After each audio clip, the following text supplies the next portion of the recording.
नमस्कार दोस्तों, आप देख रहे हैं नेटवर्क एआरएस रौनक सिंह के साथ। हमारी पहली कहानी का शीर्षक है ट्रेन का सफ़र।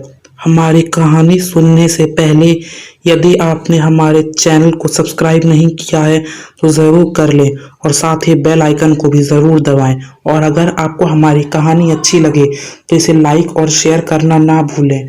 तो चलिए बढ़ते हैं आज की कहानी की ओर।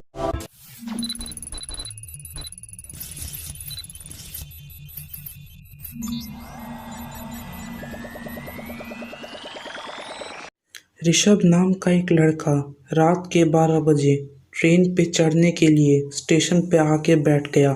स्टेशन पे कुछ देर बैठते ही उसकी ट्रेन आ गई।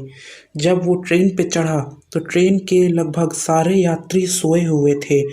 उसने कुछ ना ध्यान देते हुए अपनी बर्थ पे जाकर बैठ गया और कुछ देर अपने मोबाइल पे गेम्स खेलने लगा।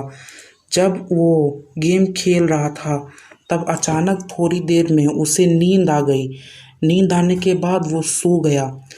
जब अचानक रात को उसकी नींद खुली तो उसने जब अपने मोबाइल पे देखा तो रात के 3 बज रहे थे। तो उससे हल्की टॉयलेट भी आ गई। जब टॉयलेट आई तो वो उतरा अपनी बर्थ से। जब वो बर्थ से नीचे उतरा तब उसने ध्यान दिया कि ट्रेन एक छोटे से स्टेशन पे रुकी हुई है।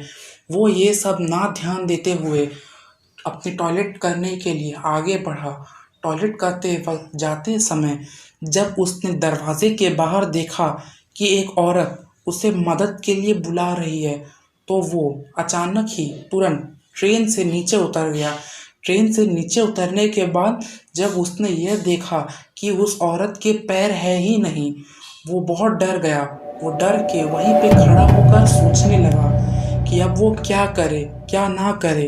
तभी अचानक वो औरत जोर जोर से हंसने लगी और पलक झपकते ही ऋषभ के आमने सामने आ गई। ऋषभ वहीं पर डर के गिर गया। गिर जाने के बाद अचानक तुरंत ही ट्रेन का सिग्नल आया कि अब ट्रेन चलने वाली है। वो दौड़कर ट्रेन पर चढ़ गया। ट्रेन पर चढ़ने के बाद जब वो अपने खाली बर्थ पर जाकर बैठ गया, बैठने के बाद वो थोड़ी देर सोचने लगा। उसे डर भी लग रहा था। जब तक वो सोच रहा था तब तक ट्रेन रफ्तार पकड़ चुकी थी। तब थोड़ी देर बाद उसने खिड़की के बाहर देखा कि वही औरत ट्रेन के साथ साथ बहुत तेज़ी से भाग रही है, बहुत ज़ोर ज़ोर से हंस रही है ऋषभ को देखकर। और अचानक ही उस औरत ने खिड़की के आर पार जाकर ऋषभ का गर्दन पकड़ लिया। गर्दन पकड़ लेने के बाद ऋषभ बहुत ज़ोर से चिल्लाया। चिल्लाने के बाद एकाएक सारे पैसेंजर्स उठ गए। उसमें से एक ने उससे पूछा, क्या भैया, काहे इतनी ज़ोर से चिल्ला रहे हो? हाँ? ऋषभ ने डरते डरते जब ट्रेन के बाहर इशारा किया तो वहाँ कोई नहीं था।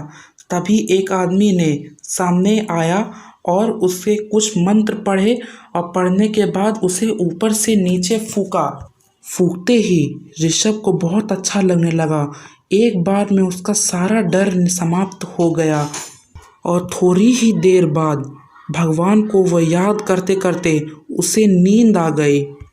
नींद आने के बाद जब वो सुबह उठा तो उसका स्टेशन आ गया और वो स्टेशन पे उतर गया।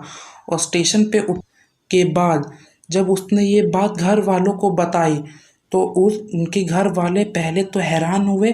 फिर उसके दादाजी ने बोला कि बहुत समय एक औरत जो मन चले लड़कों का शिकार हो गई थी वो आज भी उस स्टेशन पे भटकती है और जो लड़का उसे दिख जाता है वो या तो उसे कोमा में डाल देती है या तो उसे मार देती है।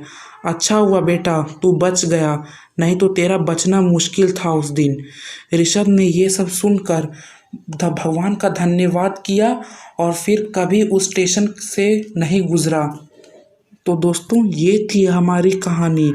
अगर आपको हमारी कहानी अच्छी लगी तो इसे लाइक और शेयर करना ना भूलें। तो हम जल्दी ही मिलेंगे आपसे। तब तक के लिए गुड बाय, टेक केयर और डरते रहिए।